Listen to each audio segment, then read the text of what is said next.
Good evening. Is the city clerk ready? Yes, ma'am. Okay. I'd like to call to order this special meeting of the Urbana City Council. This will be followed by the regular committee of the whole meeting. I'd like to remind folks to mute, please. Thank you. It's Monday, January 3rd, 2022. Will the clerk please call the roll? Ms. Wu, Here. Mr. Evans, Here. Ms. Harvey, Here. Ms. Colasetti, Here. Ms. Bishop, Here. Ms. Wilkin, Here. Mr. Quisenberry, Here. Mayor Marlin. Here.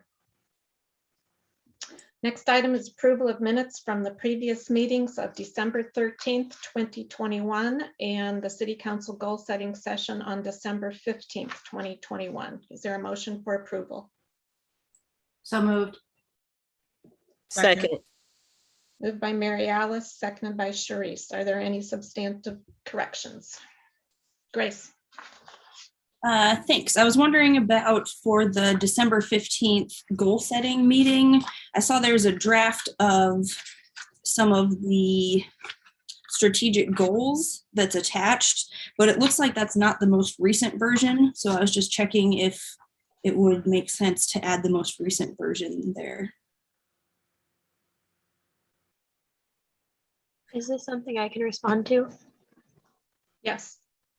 So the thought was that that was the handout that you were provided with to facilitate the discussions for that meeting, and that the completed version, which was submitted to the clerk's office following the completion of that meeting, will be included with the minutes for the next council goal setting session, as that will be the document that you start that meeting with. And then the final ones will just be published in and of themselves, I guess. Yes, and the final ones will actually be brought to the council for approval. So that will be a separate action as well. Okay, thank you. Right. Could we have a roll call vote, please? Ms. Wu, Yes. Mr. Evans, Yes. Ms. Hersey, Yes. Ms. Colasetti, Yes. Ms. Bishop, Yes. Ms. Wilkin, Yes. Mr. Quisenberry. Yes. That motion passes. Are there any additions to the agenda? Okay. Tonight we have one presentation, and that will be followed by public input. The presentation's on a summary of the city's snow and ice control operational plan for 2021-22. And we have Public Works represented by Vince Gustafson. Go ahead, Vince. Good evening. Once again, Vince Gustafson, the Deputy Director for Operations here at Urbana Public Works.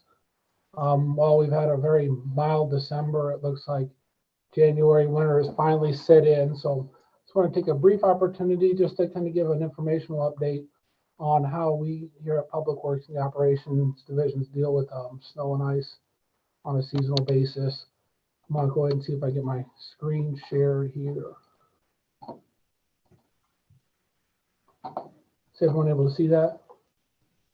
Great.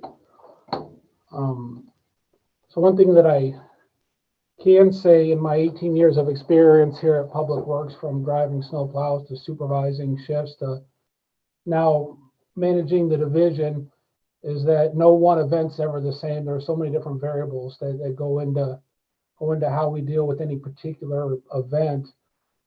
It's important though that we have a kind of a set of guidelines that we base those decisions on. So that's what I'm kind of going to go over tonight, is just the general rules that we take into consideration and ideas and thoughts when we go to figure out how we're going to tackle any particular event. Primarily, obviously, weather is the main determining factor. A lot of this can depend upon timing, the wind, temperature, whether it's freezing rain, sleet, ice, snow. Generally speaking, when we deal with events of less than 2 inches of snow accumulation, we're able to handle that just by a chemical abatement That's either road salt with a brine solution. And then when temperatures drop below 20 degrees, we'll apply a calcium chloride additive to the road salt. That allows us to melt the snow and ice at a much lower temperature. Generally, we'll only lower our plows and push snow when the accumulation exceeds two inches. When we look at how we get started on the beginning of any event, we do have a prioritization to all the streets in Urbana, starting with our primary and secondary routes, which are the high volume arterial routes. Then we move into the downtown and follow road business districts and parking lots. And then we'll move on to our residential areas. This map here outlines our 4 primary snow routes. When we're just doing a treatment, like we did over the weekend, we'll assign 1 route per truck. However, when we're actually plowing snow, we'll put 2 trucks together working in tandem. That helps us get the turn lanes, and it's much more efficient getting through these major primary routes. After the primaries, we'll move in to the secondary routes. These include a lot of our frontage roads, Airport Road, Behringer Commons, and on the south end, some of our higher volume streets on the south end, and then through Stone Creek. The reasoning behind how we have these particular streets laid out generally is so that when we've completed treating or plowing our primary secondary routes, anyone in Urbana should be approximately 3 blocks from a cleared street. A few major routes that you probably won't see on these maps are Route 130, 150, University Avenue, then Cunningham and 45 north of 5 Points, I-74 and the interstate ramps. These are all maintained by IDOT, even though they're technically within the city limits. We also here at Public Works do not maintain the Edgewood, Scottswood, or Yankee Ridge subdivisions. Those are managed by the townships. So occasionally we'll get some calls on these, but we refer them to those agencies. Our residential areas, once we've finished up our major arterials, we'll slowly break our trucks off into the 16 residential zones. And we do rotate these on a yearly basis. So at the beginning of the year, we'll take the top 2 residential zones on the list and we'll move them down to the bottom. So that helps us keep it on a fair basis on which areas we start in. Our maps we do have for our operators, we break out the dead end streets and the cul-de-sacs. We like to use our equipment, generally our articulating front end loaders with plows, to take care of these areas, just because they're a lot more maneuverable. It's a lot easier for them to get in and work around the cul-de-sacs and work around cars. It's much more, it's much safer and much more efficient for us to get in. So sometimes we'll get calls. I saw a plow truck drive by my street or drive by my cul-de-sac. That's why we'll send a loader crew out there with a smaller salt truck behind them to take care of these areas. By policy, residential alleys that require access are only plowed after 5 inches of snow. Another common call that we get is regarding snow at the end of driveways, especially in the residential areas. It's very important for us to make sure that we get all the snow all the way back to the curb line. And oftentimes this will take a pass or 2. So someone will say, why did I see a snowplow come 2 or 3 times around my street?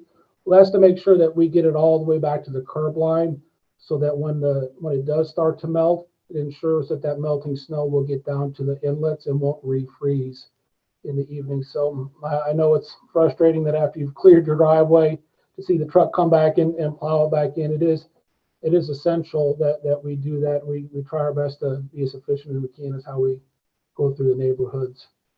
Once again, I said as a guideline.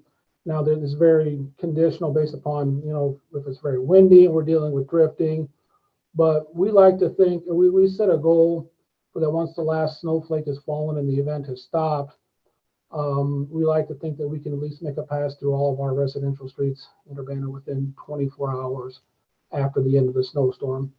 If we've got to dedicate extra trucks to the outskirts dealing with blowing and drifting, or if we have some staffing or equipment issues, sometimes it may take a little longer, but that's generally what we try to strive for.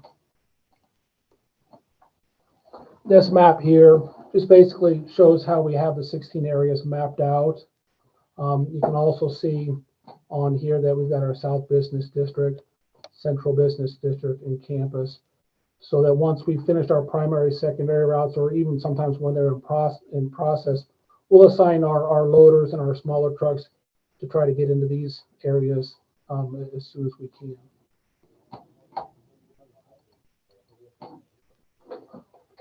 Regarding sidewalks, the Public Works Department, we're responsible for removing snow and ice from sidewalks adjacent to city-owned buildings and property. The sidewalks that are adjacent to private property are the responsibility of the property owner.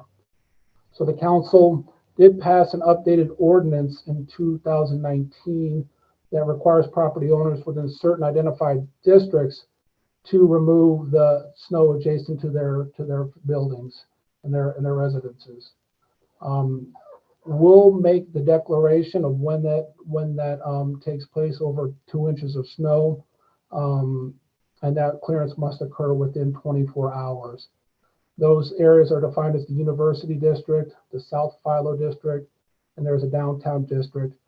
The city website has a great FAQ page that can really dives into this, and also has those clearly defined areas in those 3 districts. If you Google City of Urbana sidewalk snow removal, it's a great resource for people who have questions about where exactly and how exactly that particular program works. Then I'd point out that the enforcement of that is taken care of by code compliance staff in the Community Development Department. So regarding the resources we have to take care of all of this, staffing is solely based upon the weather conditions and the severity of the event. I'll use this weekend as an example where we just have a light dusting, a little bit of freezing rain that's kind of quick in and out. We called in a crew of 6 at midnight with a supervisor, and within about 6 or 7 hours, we're able to get through all the primary, secondary residential areas and lots and get everything treated and be out by, everybody was out by 7 o'clock in the morning. So those shifts are pretty quick. However, when we have larger snow events where we're plowing that require us to stay on continuously, we'll shift to 12-hour rotating shifts. And those go from 11 to 11 until basically we're done and the event is over.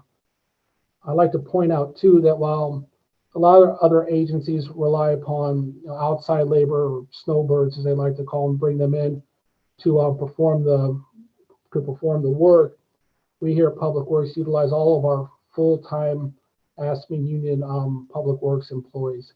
So our building maintenance technicians, our electricians, our parking meter technicians are all trained upon employment to get their CDL, to learn how to operate the equipment safely, and are trained here in-house to perform this work. So when the snow falls and the ice comes, we essentially put all of our non-essential work on hold, and all of our priorities are put towards snow removal. And then likewise, when the event is over, we have to come back and pick up everything that was put on hold while we were busy taking care of this work. So we have here in-house 3 full-time mechanics and a fleet supervisor. Their work in regards to equipment preparation starts in September. We've had snow as early as Halloween before. So they do a great job of getting everything prepped, ready, calibrated for us to go for our first event. And then obviously they've got to balance all the work it takes to keep the fleet up and running throughout winter with just the regular work they do with managing police and fire apparatus and the rest of the city pool here. It's about 23 pieces of snow equipment, including the 6 new plow trucks you see here that were acquired last year, some couple 1-tons, several end loaders, backhoes, a bunch of miscellaneous small equipment to maintain about 300 lane miles of roadway altogether in Urbana. We do maintain a contract with an outside company to assist us with parking lots. So when we do get over 2 inches of snow, and if all of our forces are dedicated to keeping the roadways and the sidewalks clear, we will call them in on occasion just to assist with making sure that the lots are cleared for the city properties. And we do plow the Lincoln Square parking lot as well too. We have a budget of about $140,000 for materials, equipment, and contractual needs. The majority of that does go to our annual road salt procurement. Then we budget about $140,000 for overtime and standby pay. Although we generally don't use that much, it is there available in the event that we do need it. Particular challenges for this year. We currently have 4 of our budgeted positions that would typically be full-time snow plowers are vacant. Plus we do have a supervisory position vacant, so we are working towards filling those. As with everything these days, COVID-19 remains an unknown. It seems like recently we've had a pretty substantial uptick in exposures and positive cases. At this time, we're currently have a few employees out related to that. Hopefully expecting them back in the next few days before we have any significant snow in the forecast, but it does always linger in the back of our mind in terms of keeping our snow readiness in place. Also, we've had some initial concerns with, I know we've all seen on the news, the supply chain issues in getting parts and equipment. Vendors have the same staffing concerns and supply issues that we have here. I can say at this time, all our equipment is up and ready. We have everything we need, but we've got to stay in good communication with the folks who provide us the cutting edge for our plow blades and parts and equipment for our truck, making sure that trucks, that they have what we need on hand to deal with anything. But at this time, it seems like we're sitting pretty good. There was a slight delay with the state's procurement of road salt. We piggyback with the majority of the municipalities and agencies in the state of Illinois on that procurement. It was a little later this year, but it did finalize, and we did have our 1,400 ton allotment has been delivered and is now in the shed and waiting for our use. So luckily that won't be an issue for us this year.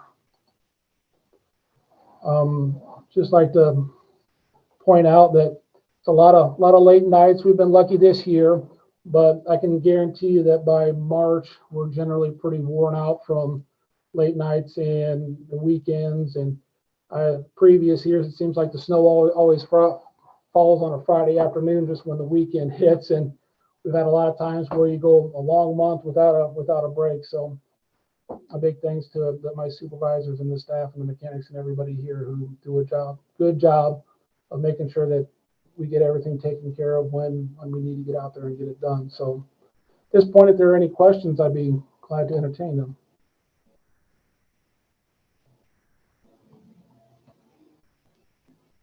Questions for Vince? Grace. Thank you. Thanks for the presentation. Some of my questions were about sidewalks. I've been particularly concerned about the ones on Philo Road in the past, and I see that's one of the required clearing districts. It's my understanding, as you said, more than 2 inches, and that's enforced by community development. And I quickly found their website, or the city website, where it says more information about that. Thanks for pointing people to those frequently asked questions and some of the maps. And then I've also saw a sign around the neighborhood about the courtesy for clearing sidewalks with a group about the Safe Routes to School project.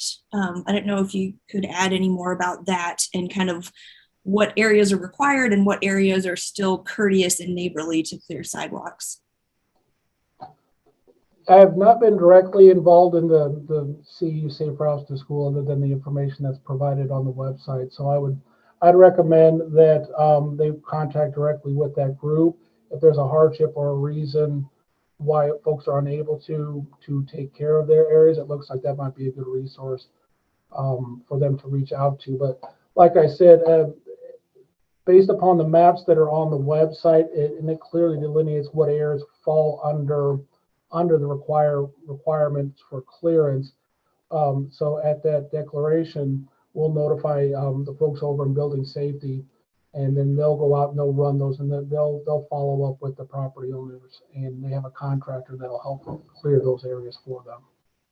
And you mean in the required areas or for outside of that area? In the required areas, outside those required areas, I would say it's really it's a responsibility of the property owner to make those arrangements in advance.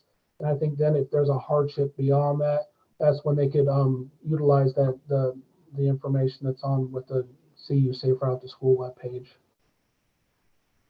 Okay, so can I ask to clarify one more time? So outside of those required districts, property owners, it is the responsible, courteous, neighborly thing to do to shovel the driveway in one's property. But outside of those required districts, those required areas in town, it is not legally required, and there won't be a follow-up fine and stuff. Is that correct? That is correct. Thank you. I do have another question, but I'll see if others would like to. Any other questions for Vince? I don't see any. Grace, did you have another question? Another one that was brought up was about the new I-3 broadband wires potentially crossing on sidewalks and alleys. Got an email with some photos even. I did see some of this in our neighborhood. They weren't buried very much, at least in my neighborhood. It looks like they didn't cross the sidewalks and roads, but they were not buried very deep.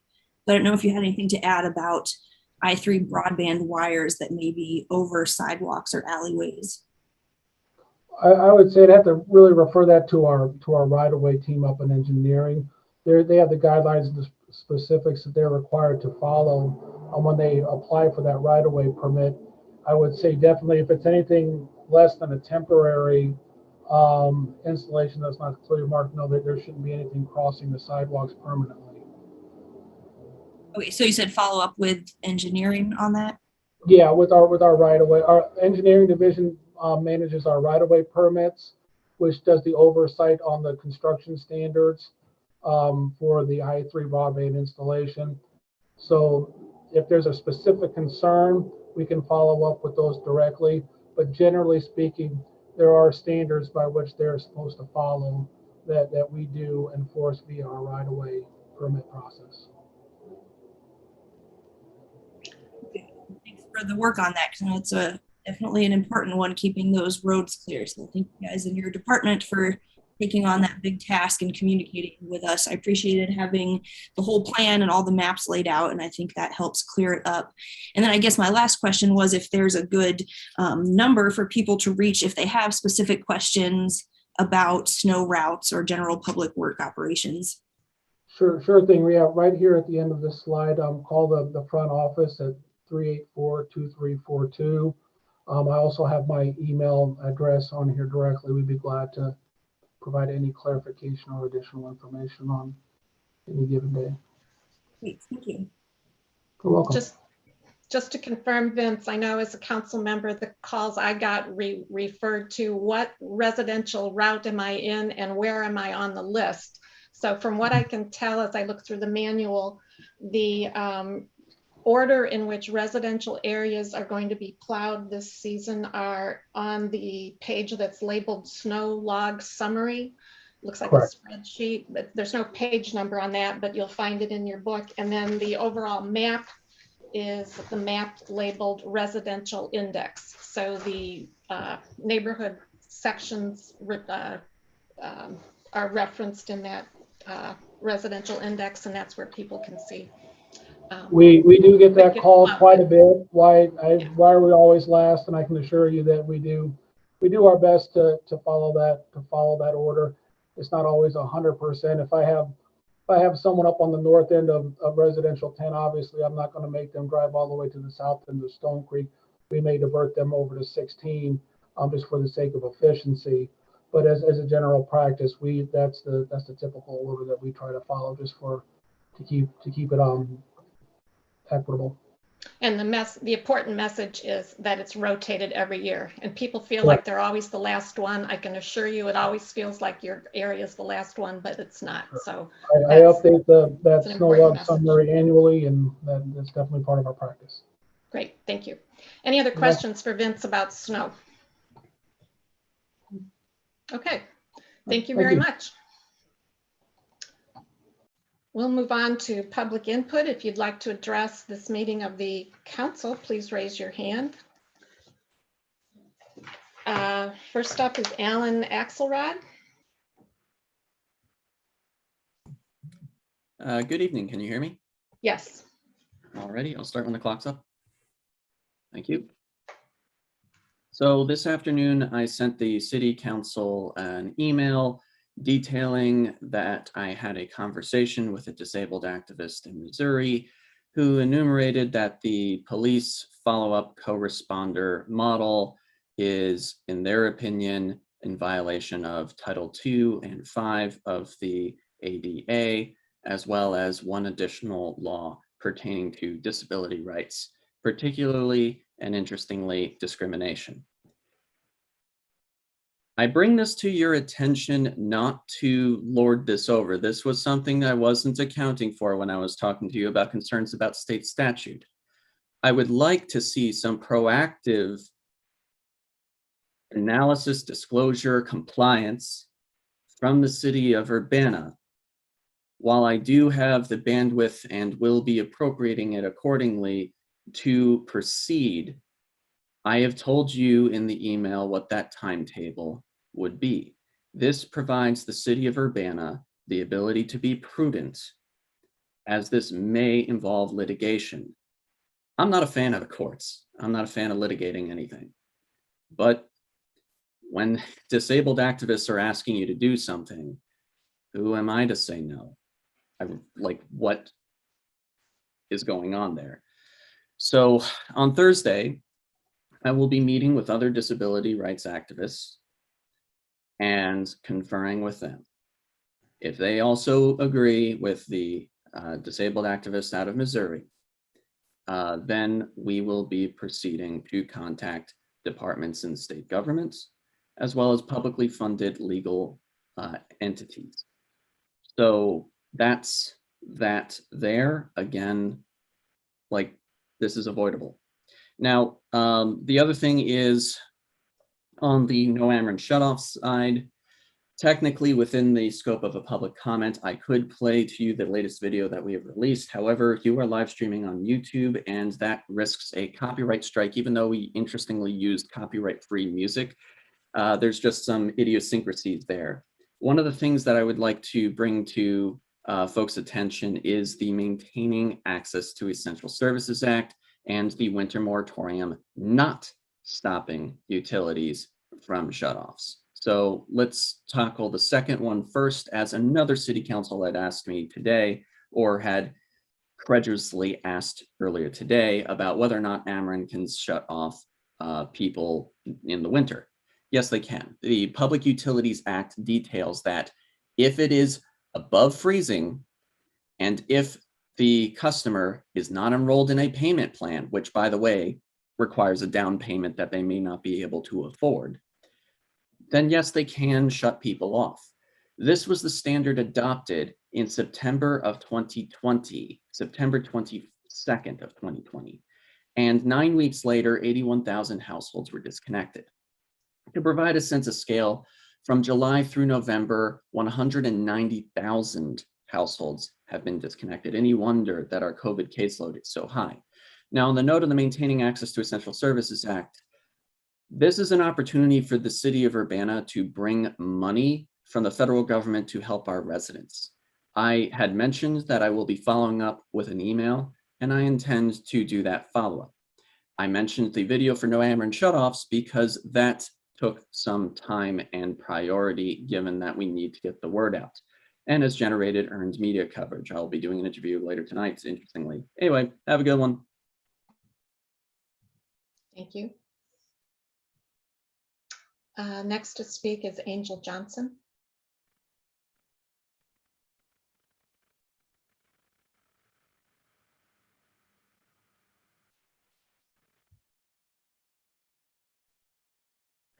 Can you hear me? Yes. Hello, good evening. How are you all? And a happy New Year's to everyone.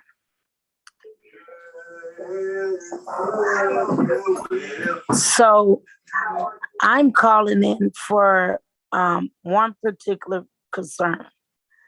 The COVID-19 has taken over. Then we have another variant on the earth.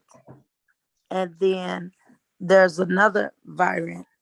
And every time it's getting worse and worse. Now, from my understanding, 21,000 today in the state of Illinois, Mermoreland has been affected. The cases are very high.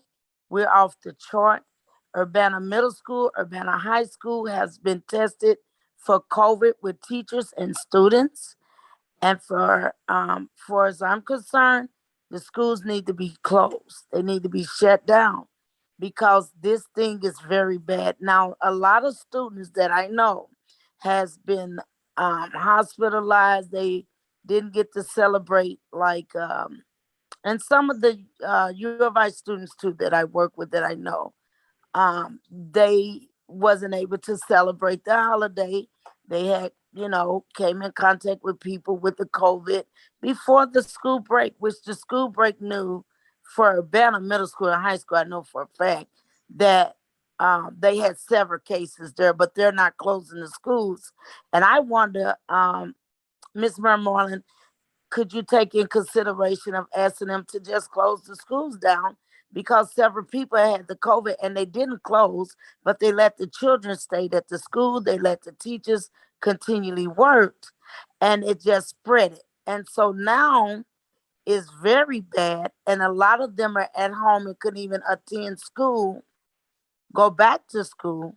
So I think if we clear it up, because this thing is consuming, it's like it's taking over. And there's not going to be a school or teachers if someone die continually, or if someone maybe, you know what I'm saying, continually get sick. We're not going to have school. If we close it down now, then maybe we can do a prevention, like stop this thing from getting worse, because our numbers are very high throughout the state of Illinois, on throughout Champaign-Urbana. I know you probably haven't had time, or maybe you have, to look at the numbers just today. All of the students got tested. Guess what? They're at home. They tested positive. So something is wrong. And we don't have a cure. Something's going on, and we can do better. And if I can do anything, please let me know, Mermoreland. I'm not jumping on you. You're not God. I'm in prayer too, and hoping that God can stop this too. So I'm not putting this on you. This is not an attack, okay? This is not a stating that this is something you have to do. I'm asking of you, would you take this in consideration? But at the end of the day, it's your decision. But I stand with you. Okay, and thank you for doing a well job for 2021, and we're going into 22, and we're praying for you guys. Okay, God bless you. Thank you. Thank you.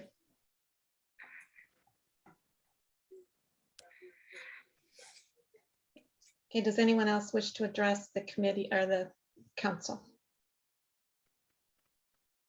I'm not seeing any hands raised. Then we'll move on to council input and communications.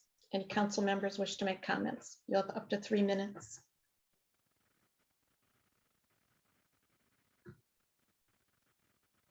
I do, Grace. Thank you. Just want to say too, after we moved on to this section, we saw another hand, and just want to tell the public that, to my understanding, we'll have another meeting starting soon, and there'll be another chance for public input at that time again tonight for anyone who would wish to speak again or didn't get to speak this round. if you can stay a little longer, there'll be another opportunity. And again, want to thank the public for their input and Public Works for the presentation on snow removal. I agree with the concerns about COVID-19 and want to reiterate that our cases are higher than they've ever been, and encourage and urge people to take precautions still whenever they can. I'm also interested in a general update whenever we can about the request for proposal for the community safety review. I just wanted to say here publicly that I think that we do need a comprehensive plan to address community safety, and I hope that we can get the ball moving on all aspects of that as soon as possible, and look into any immediate actions or support that we can take. And I'm also interested in learning more about the mental health response and how we can enhance that kind of emergency mental health response, whether we are in compliance with the law already or not. I think that that's important to work towards that direction and the spirit of it.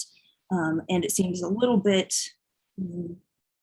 I don't know, like an issue in the system, a loophole to say, well, there's nothing available, so it doesn't apply to us.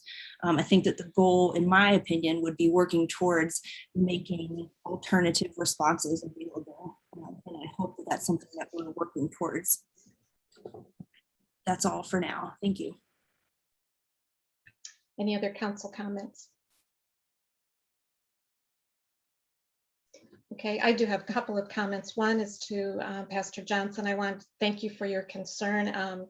Addressing and responding to COVID has been our top priority for the past 2 years, and it continues to be. These decisions regarding opening, closing schools, and what happens in the school district do lie with the superintendent and the Board of Education. And I know they work very closely, as do we, with the Champaign-Urbana Public Health District. And I do know that they were adding additional testing this week for students before school, after school, and I think that's a very good step to take. But absolutely, we are consumed with dealing with COVID, and here at the city, we all will be in discussions tomorrow about some steps that we can take in the short term to protect our employees further and the public. So stay tuned for possible temporary changes as we move forward this month.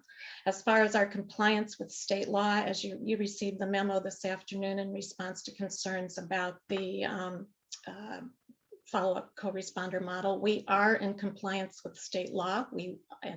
Of course, and we intend to be. I'm not sure what Mr. Axelrod is talking about with regard to the ADA, but if there are issues, we will address those as well. But we absolutely, currently our model is in compliance.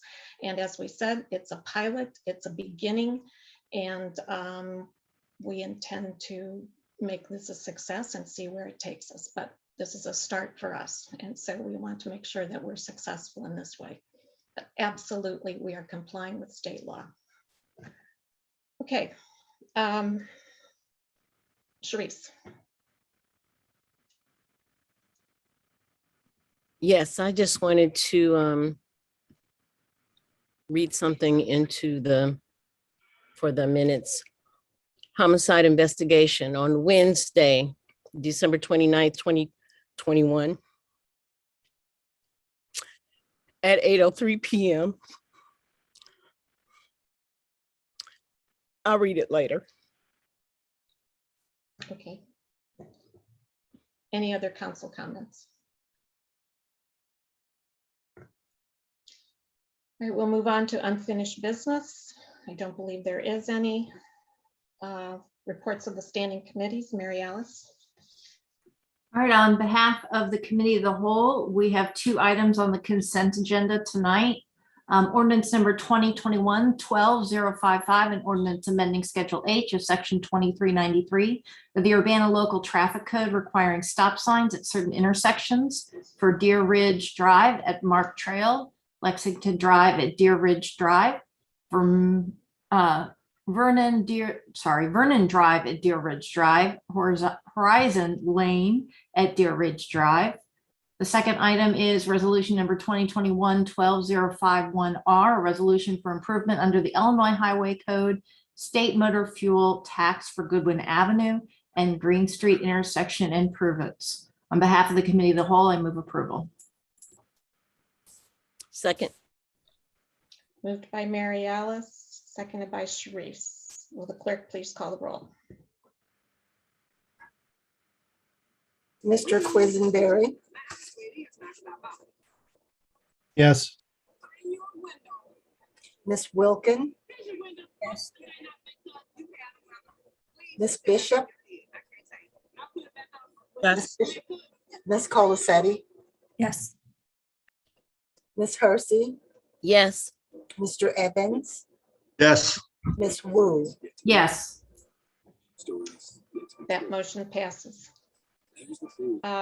That's all the items on the consent agenda. There were none on the regular agenda. Any reports from special committees? Okay, reports of officers. Okay. Do want to remind folks that Thursday, January 6th will be the final meeting for the council to discuss and to finalize the city council goals. And then the plan would be to bring those to city council for final approval at toward the end of the month. Looking ahead to January 18th, is going to be the financial forecast. So that will provide very useful information that's going to be the basis for a number of decisions going forward. And then on January 24th, we will begin discussion of the American Rescue Plan allocations and the process for that, and the Regional Planning Commission staff will be there for that meeting. So we're making progress on several fronts there. We'll move on to new business, and there is none. And then there is no business before the special meeting of the city council. So we will stand adjourned. Hold on just a second. I have a question. Yes. On my agenda, it shows under consent agenda, resolution 2021-12051R. Yes. Did we do that? Because I only got one thing that you guys just talked about. I believe Mary Alice read both of those. Both of those? Okay, all right. Yes. Never mind. Thank you for checking. Okay. And those were two items on the consent agenda. Thank you. Okay, no further business before this meeting. We stand adjourned, and we'll move on to the committee of the whole meeting when the clerk is ready. Okay, I will call to order the Committee of the Whole for January 3rd. Will the clerk please call the roll for attendance? Miss Wu, Here. Mr. Evans, Here. Miss Hersey, Here. Miss Colacetti, Here. Miss Bishop. Miss Bishop, Here. okay, Miss Wilkin. Mr. Quisenberry, Here. Mayor Marlin. Here. Okay, thank you. Next up is the approval of the minutes for December 20th, 2021. Does anybody have any corrections or changes?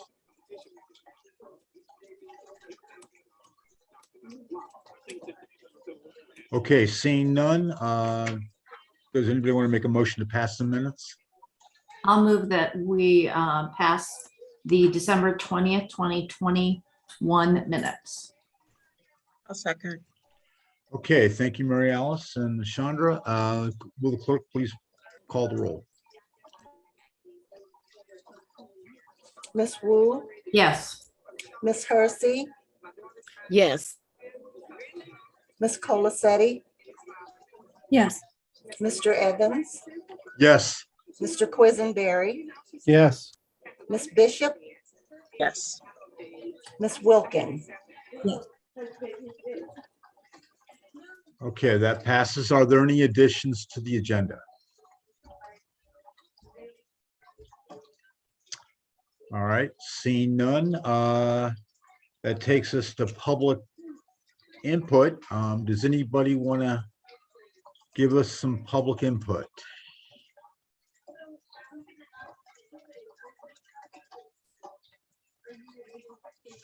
Okay, I'm not seeing anybody. Chris, there's two people. There's two Oh, hands. is there? Okay, I I'm sorry. think Alan, Max, Axelrod had perhaps their hand up first. Okay, Alan, go ahead. Hi there. So in response to David Wesner's poorly written memo, I'm just going to replay my public comment from December 20th or December 19th because he obviously didn't understand that I was differentiating between two different sections of the act, and he referenced the section that I debunked, or I at least said wasn't relevant. All right, so the last time that I spoke to this city council, I read section 10 of the Stephen Edwards Watts Act. You'll note that it doesn't mention the word dispatch. I find the pussyfooting around that to be, well, I'll read you what a disabled legislative expert had to say when I get there. Section 10, applicability home rule. This act applies to every unit of local government that provides or coordinates ambulance or similar emergency a medical response or transportation services for individuals with emergency medical needs.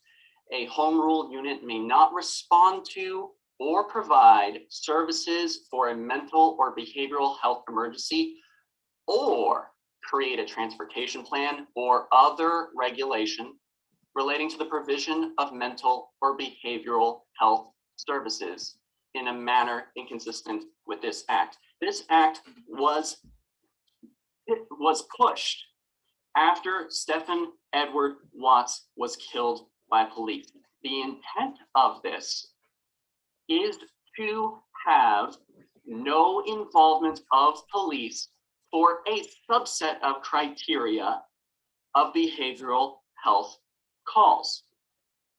You'll note that the broad language here does not use the word dispatch. It's like you looked at section 30 of this and saw that the prohibitions had to do with dispatch. And so you thought that if you could just get around the word dispatch, that it somehow allows you to do this. It does not.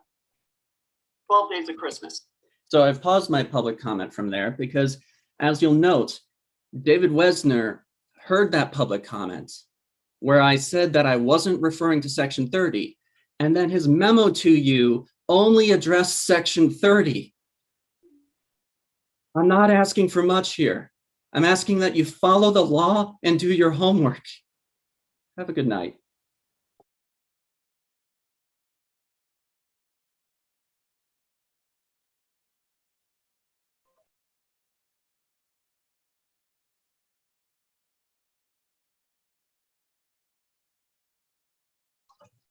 Go ahead, Sarah.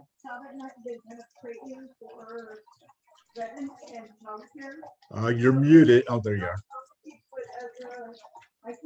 I'm not gonna have a hearing after here on Wednesday because it was fire that day. Otherwise, we'll do it. So there's two folks who want to pick. Sarah, you're cutting in and out. There are others in the background. Actually, this will be Wednesday and Friday. Yeah, Chris, you might alert the people in your house that their conversation. Okay, I will. Yeah.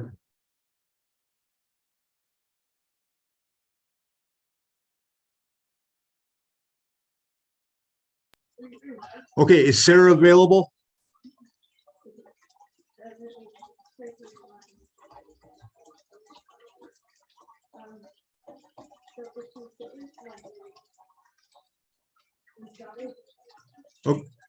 Okay, Sarah, you're good to go.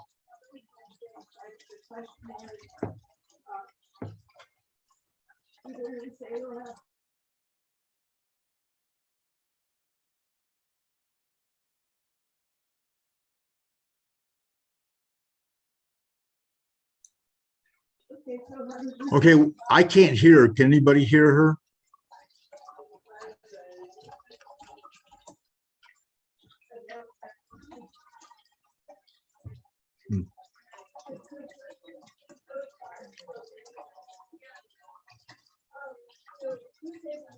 Okay, we're still not hearing you, Sarah.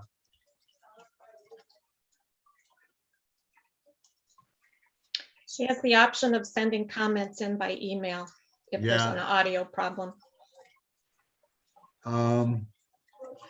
Yeah, since we can't hear you, you are welcome to send an email, Sarah. We're not hearing you right now. Does anybody else want to give public comment? Oh, there you are. Yeah.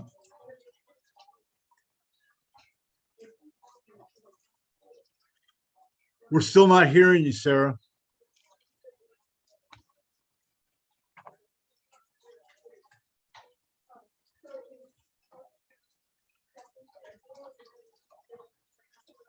Okay, we still can't hear you.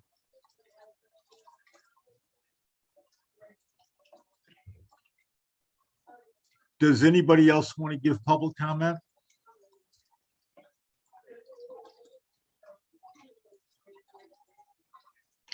Okay, I'm not seeing any other raised hands, and we're just simply not getting any sound out of Sarah. So I suggest we move on from public comment.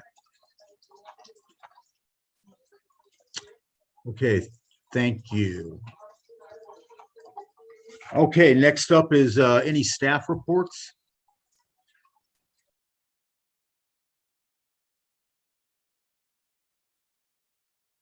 Okay, not seeing any then. Next up is moving to closed session for collective bargaining issues pursuant to 5 ILCS 120-/2 C2. Do we need a vote to go to closed session? We do. Okay. Yes, you need a motion to go into closed session. Okay. Does anybody want to make a motion? I'll I'll move. move to go into closed session for collective bargaining issues pursuant to 5 ILCS 120/2 C2. I'll second. All right. Will the clerk please call the roll? Ms. Wu, Yes. Mr. Evans, Yes. Ms. Hersey? Ms. Hersey? Yes. Okay. Ms. Colacetti? Yes. Ms. Bishop? Yes. Ms. Wilkin? Ms. Wilkin? Yes. Okay. Mr. Quisenberry? Yes. Mayor Marlin? Yes. Okay, I'm assuming there's a email on our accounts to go into that session. Okay, so we'll adjourn this for now and we'll go to closed session. Well, you won't adjourn. You'll just close out of this Zoom session. Yeah, I'm And sorry. then yeah. open a separate Zoom section. Yes. Right, okay, All yep. Yeah, but it does take a lot of. Yeah, I know, that's it.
Okay, it looks like everybody's back. We are now in open session at the Committee of the Whole. Do we need to take a roll call again, clerk? Yes, please. Okay, I think we need a motion, Chris. Yes, okay, you all need a motion. right, a motion to be in open session. I'll move that we go back into open session. I'll second. Okay, motion by Mary Alice, seconded by Chandra. Will the clerk please call the roll? Ms. Wu, Yes. Mr. Evans, Yes. Ms. Hersey, Yes. Mr. Quisenberry, Yes. Ms. Wilkin, Yes. Ms. Bishop, Yes. Ms. Colacetti, Yes. Mayor Marlin. Yes. Okay, thank you. Okay, we are back in open session. Our next item is resolution number 2022-01-001R, a resolution approving a collective bargaining agreement with the American Federation of State, County, and Municipal Employees, known as the AFL-CIO, Council 31, Local 1331. And is finance giving a further discussion on this? Or do we need a motion to send this to the next city council meeting? Yes, just a motion to send to the council. It seems like it would be appropriate to have some presentation on this for the public. I I don't see. can do it. I can do it imperfectly if the folks from finance didn't come back in out of closed session. So if you'd like me to make a little intro, I'd be happy to. Go ahead, Carol. Excuse me, Elizabeth said they haven't been admitted to the meeting, but they are. Oh, Okay. all right. Great.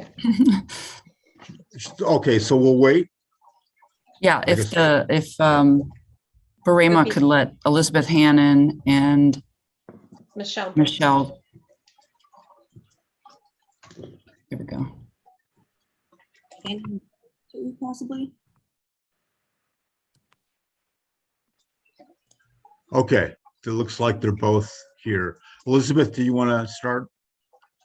I think Michelle will do that. I just wanted to make sure that she got in the room.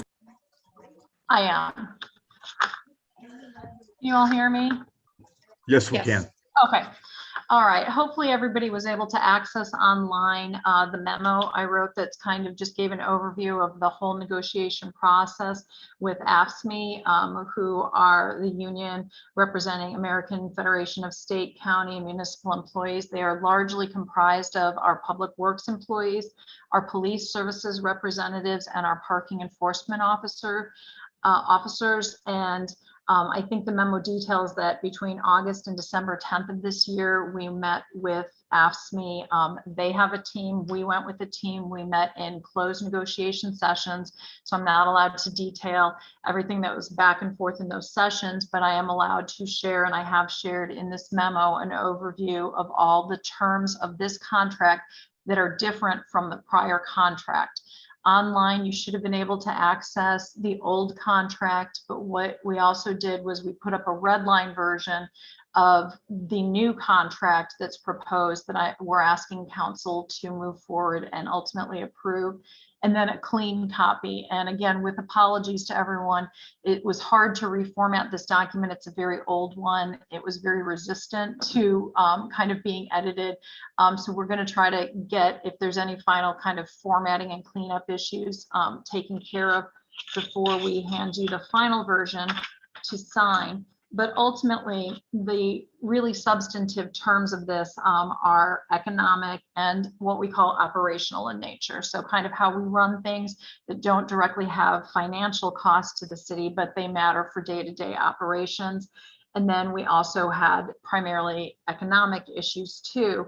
And those have to do with the wage increases. Now, this contract expired on June 30th of this year. It's not uncommon for negotiations to go beyond the date that the prior contract has expired. What we did in this situation, which is common and what the city has always done, is we will be applying the wage increase for the fiscal year that would have started on July 1st of this year retroactively. So the employees will get a check for the retroactive wages had the wage increase taken place on July 1st. That wage increase for this first year was a 2% wage increase.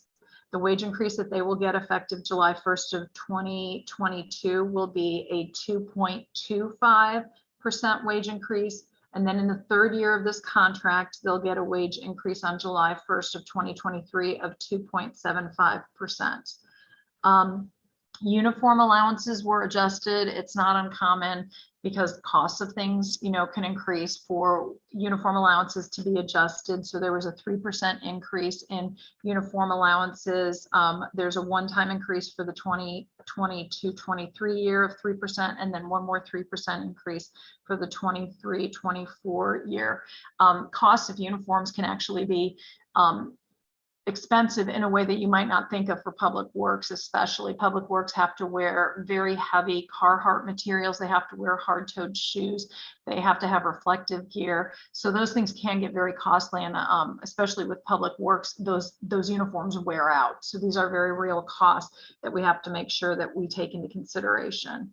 The parking enforcement officers, they are getting an increase to their base wage. So they will get a base wage increase, and then they will also get the additional yearly wage increases. And this was to try to bring them up, realizing that they were the lowest paid employees in the city. They, comparatively speaking, were not making a lot less than the comparators of other municipalities around here. But we wanted to recognize that it is just a situation where these lower paid employees will continue to fall further behind if we didn't do something to increase their base wage. So standby pay is something that's really important, and we really wanted to take very seriously because we need people to plow snow. We need people to be willing to respond to emergencies, and we have to make it something that is somewhat appealing to them, because when we have people on standby, they have to alter their lives. They have to stay close by. They have to maintain a situation for a week where they can report to work on a moment's notice. So it is something that even if they don't get called in, they will have spent that time on standby, kind of accommodating their lives around that standby responsibility. After our call out for snow shifts and other emergency shifts, there's a rate increase for that extra hours of work. Police services representatives are going to get a little bit of training pay additional just for those hours that they're training, not for every hour that they work in a day where they might have training responsibilities, but when they're actively training, they'll have an increase. This is consistent with what we do with police officers who are responsible for training new police recruits. And it also takes into consideration the fact that when you're training somebody, your own workload does not go down. You're still responsible for completing your own workload. Police service representatives are required, they are necessary, and they're required to come in at times when other employees may be able to be sent home. We need them to come in severe weather. We need them to remain through emergencies where we might be sending other employees home. So there is a weather-related or other emergency short-term provision that would give them a 1.5% of their regular rate of pay, or 1.5 times their regular rate of pay for hours worked during that closure. Christmas Eve is established as a holiday for AFSCME employees. The crew leader positions, I won't spend a lot of time on that. Hopefully I explained it relatively well in here, but it's something that we think is going to be really good for the city. And it's something that is, I think, is something that the public works employees who have not had a lot of position or opportunities for advancement are also really excited about. We also adjusted the longevity schedule so that the people in the last two tiers of longevity bumps, our 20-year employees and our 25-year employees, get 2% more for those longevity milestones than they did previously. This is important for several reasons. It's just, first of all, a recognition of the dedication and loyalty that we've had for employees that have been with us that long. It's also something we need to consider for retention. It's really important to us that we retain these employees who have become so knowledgeable and so experienced and so critical to our operations. And so we want to make sure that we give them some incentive to do that. I will let Elizabeth speak to any questions that might be had about overall like costing and financial impact. But we think that this is a good contract for AFSCME, and we really believe that AFSCME also believes that this is a good contract for them. And this makes this, I think, good for the city overall. And I would ask that the committee move it forward with a recommendation for passing. Elizabeth, did you want to make any comments? I don't need to add anything. If you have questions, I'll be happy to jump in and try to answer. Okay, any more questions? Okay, I'm not seeing any. Okay, so I guess, do we have a motion for, okay, what, Chandra? Yeah, I was gonna make the motion to Okay. move on to City Council Resolution number 2022-01-001R, a resolution approving a collective bargaining agreement with the American Federation of State, County, and Municipal Employees, AFL-CIO, Council 31, Local 1331. Is there a second? I'll second. Okay, seconded by Mary Alice. Discussion, any more discussion? Go ahead, Grace. Thanks. I just repeat here in closed session since it's, or what I said in closed session since it's not sensitive for the public, just that I am glad that we were able to get this agreement on both sides. Sounds like it's a compromise on both ends that they find agreeable.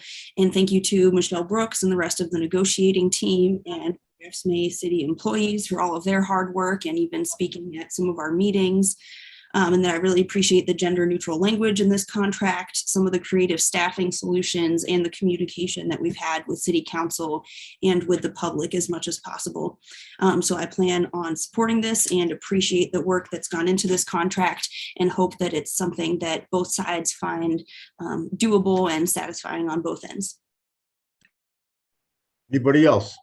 Go ahead, James. Yeah, it just, I may have missed this. Is this for, with recommendation for approval and for the consent agenda? Yes. Okay, thank you. Anybody else? I didn't remember hearing that this was the consent agenda, but as the second, I'm happy to amend if the primary, if Chandra wants to add it to that. It's the only item on the agenda. Yeah, I didn't add it to the consent agenda because it was the only item. We all in agreement with that? Okay. Okay, with nothing else, will the clerk please call the roll? Mr. Quisenberry, Yes. Ms. Wilkin, Ms. Bishop, Yes. Ms. Colacetti, Yes. Ms. Hersey, Yes. Ms. Wu, Yes. Mr. Evans. Yes. Okay, that motion passes. We now go to council input or communications. Does anybody want to say anything? Go ahead, Sharice. Yeah, I apologize for, I wanted to read this earlier and hold on because I just lost my, this is difficult for me because I know the family. On Wednesday, December 29th, 2021, at 8:03 p.m., Urbana police officers were dispatched to the 1600 block of Hunter Street on the report of shots fired.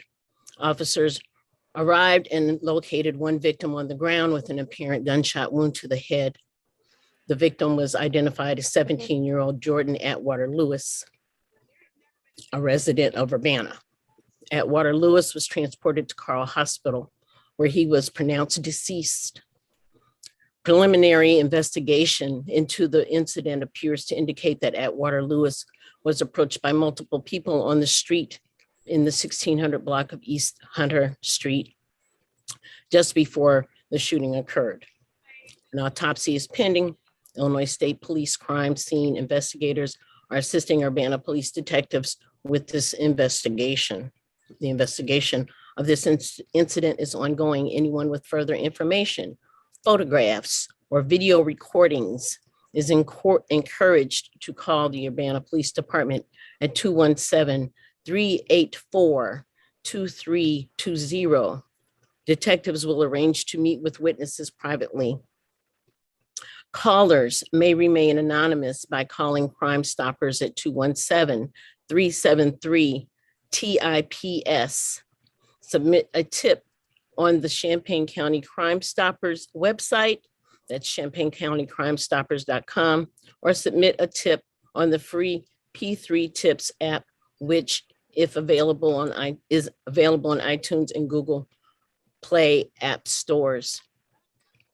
I wish to give my condolences to my friend Joyce Lewis. This was her grandson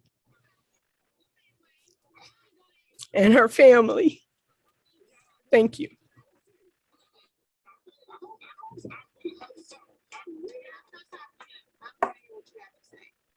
Okay, does anyone else have any comments tonight?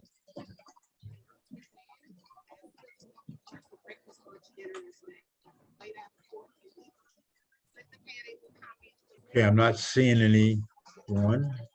And if no other council members want to make any comments, that would mean our meeting is adjourned. So thank you and good night. Good night.